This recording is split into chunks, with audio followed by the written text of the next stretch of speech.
আসসালামু আলাইকুম। Painless YouTube চ্যানেলের পক্ষ থেকে আপনাকে জানাই স্বাগতম।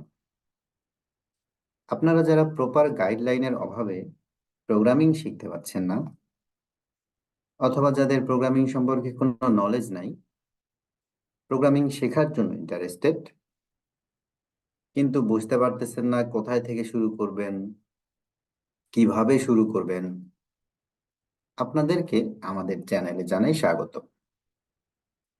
আপনাদের সমস্যাগুলোকে আইডেন্টিফাই করে সেই আলোকে আমরা আমাদের সিরিজগুলো নিয়ে আপনাদের সামনে হাজির হয়েছি।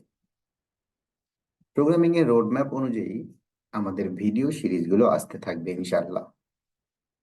প্রোগ্রামিং এর রোডম্যাপ যদি দেখি তাহলে ডেভেলপারকে দুইটা ভাগে ভাগ করা যায়। একটা হচ্ছে ফ্রন্ট এন্ড ডেভেলপার, অন্যটি back end developer. Front end developer হিসেবে আপনাকে প্রথমে যে তিনটা জিনিস জানতে হবে, তার মধ্যে এইচটিএমএল, সিএসএস এন্ড জাভাস্ক্রিপ্ট। এগুলো জানার পরে আপনাকে সিএসএস এর যে কোনো ফ্রেমওয়ার্ক আগে জানতে হবে। অ্যাজ এ ফ্রেশার হিসেবে আপনি বুটস্ট্র্যাপ শিখতে পারেন। দেন প্রজেক্টের রিকোয়ারমেন্ট অনুযায়ী আপনি টেলউইন, সিএসএস, বুলমা এসব দেখতে পারেন। জাভাস্ক্রিপ্টের লাইব্রেরি এবং ফ্রেমওয়ার্ক সম্পর্কেও জানতে হবে। যে তিনটা ফ্রেমওয়ার্ক বা লাইব্রেরি বাংলাদেশে অনেক পপুলারিটি পাইছে, তাদের মধ্যে থেকে আমি এখানে উল্লেখ করেছি React JS, Vue JS and Angular JS. As a fresher হিসেবে আপনি ভুজেস দেখতে পারেন। দেন আপনাকে কিছু টাইপ স্ক্রিপ্ট দেখতে হবে। তারপর আসবে ভার্সন কন্ট্রোলিং সিস্টেম। এর মধ্যে আপনি গিটহাব অথবা গিটল্যাব যে কোনো একটা দেখে নেবেন। তারপর আপনার প্রজেক্টকে ওয়ার্ল্ড ওয়াইড অ্যাক্সেস করার জন্য, পৃথিবীর যে কোনো প্রান্ত থেকে আপনার প্রজেক্ট অ্যাক্সেস করার জন্য আমাদের প্রজেক্টগুলোকে সার্ভারে ডিপ্লয় দিতে হয়। আমরা কিছু ফ্রি প্ল্যাটফর্ম দেখি যেখানে আমরা আমাদের প্রজেক্টগুলোকে ডিপ্লয় করতে পারি। তার মধ্যে আমি এখানে উল্লেখ করেছি গিটহাব, নেটলিফাই, ফায়ারবেস এন্ড আমরা সি প্যানেলে আমাদের প্রজেক্ট ডিপ্লয় করতে পারি। অ্যাজ এ ব্যাকএন্ড ডেভেলপার হিসেবে আপনাকে প্রথমে এইচটিএমএল, সিএসএস এন্ড জাভাস্ক্রিপ্টের বেসিক নলেজ জানতে হবে।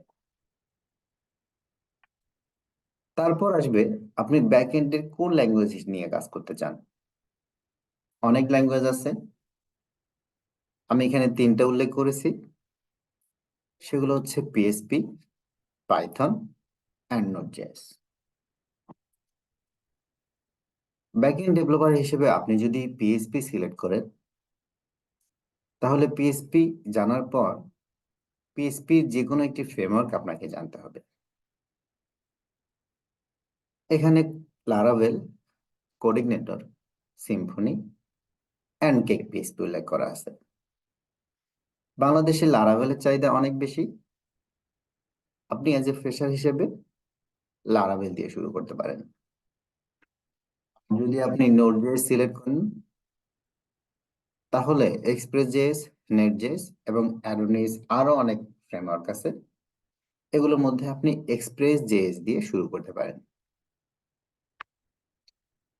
অথবা যদি আপনি পাইথন প্রোগ্রামিং ল্যাঙ্গুয়েজ সিলেক্ট করেন, তাহলে পাইথনের ক্ষেত্রে যেই ফ্রেমওয়ার্কটার বেশি পপুলারিটি পাইছে সেটা হচ্ছে জ্যাঙ্গো। আপনি জ্যাঙ্গো দেখতে পারেন। তাছাড়াও আমরা দেখি ফ্ল্যাক্স, ফাস্ট এপিআই। দেন ব্যাকএন্ড ডেভেলপার হিসেবে আপনার যে নলেজটা অবশ্যই লাগবে সেটা হচ্ছে ডাটাবেস। ডাটাবেজে আমরা ডাটা স্টোর করি, ডাটাকে রিড করি। আমরা ডাটাবেজে আমাদের সমস্ত ডাটা এখানে সেভ করে রাখতে পারি। ডাটাবেসকে দুই ভাগে ভাগ করা যায়। একটা হচ্ছে রিলেশনাল ডাটাবেস, আর একটা হচ্ছে নন রিলেশনাল ডাটাবেস। রিলেশনাল ডাটাবেজের ক্ষেত্রে আমি এখানে তিনটা জিনিস উল্লেখ করেছি। একটা হচ্ছে মাইএসকিউএল, পোস্টগ্রেসকিউএল অ্যান্ড ওরাকল। আপনি প্রথমে মাইএসকিউএল শুরু করতে পারেন,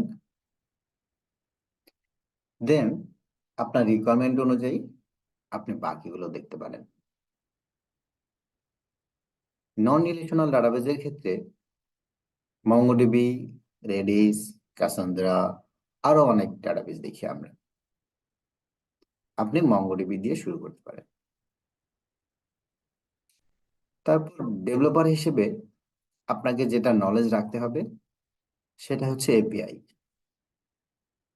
তার মধ্যে REST API, JSON API, SOAP API, আরো অনেক এপিআই আছে। আপনাকে এগুলোর নলেজ রাখতে হবে। এক্ষেত্রেও আমরা ভার্সন কন্ট্রোলিং সিস্টেম দেখতে পাই। আপনি যে কোনো একটা শিখে নেবেন।